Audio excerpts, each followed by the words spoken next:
Welcome to this new episode of OSINT Briefing. I'm Gianluca, and in this podcast, we analyze the most interesting developments emerging from the world of open source intelligence. Every day, millions of data points are published online: videos, satellite images, ship tracking data, and social media posts.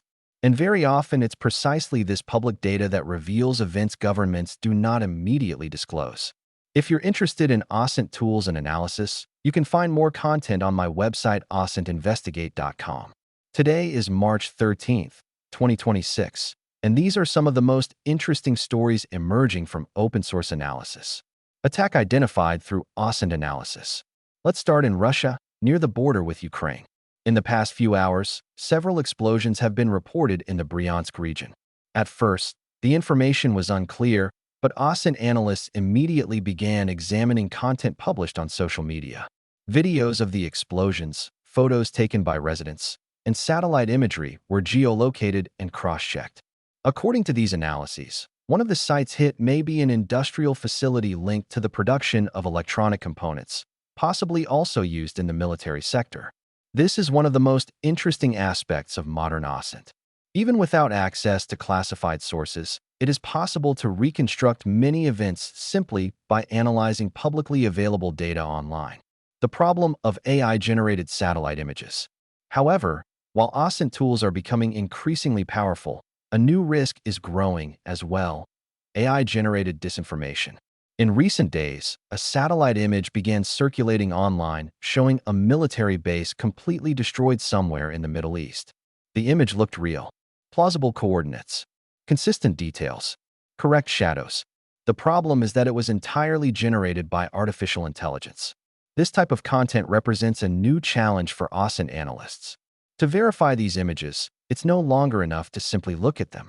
Analysts must examine metadata, compare them with other satellite sources, and verify whether the scene actually exists. In other words, OSINT is entering a new phase.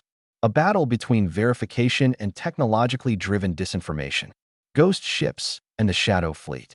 Another phenomenon increasingly observed by analysts involves maritime traffic. Along several strategic routes, especially near the Strait of Hormuz, some oil tankers are turning off their AIS tracking systems in order to make their movements invisible. These vessels are often referred to as dark ships or ghost ships.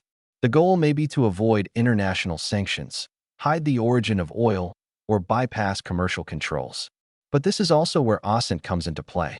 Analysts are reconstructing the movements of these ships using commercial satellite imagery, route analysis, comparisons with historical maritime traffic data. Even when a ship tries to disappear, it often still leaves indirect digital traces. The global growth of OSINT. All of this demonstrates one very clear thing. Open source intelligence is no longer just a tool used by investigative journalists or independent researchers. More and more governments, companies, and organizations are using OSINT analysis to monitor geopolitical crises, cybersecurity threats, and disinformation campaigns. And the sector continues to grow rapidly, precisely because the amount of public data available online increases every day. Conclusion. So let's quickly recap today's most interesting OSINT stories. An attack analyzed through geolocation of videos and satellite images. The growing problem of fake satellite imagery generated by artificial intelligence. And the monitoring of so-called ghost ships in international maritime traffic. If you want to explore OSINT tools, techniques, and analysis in more depth, you can visit osintinvestigate.com. I'm Gianluca, and this was today's OSINT briefing. See you in the next episode.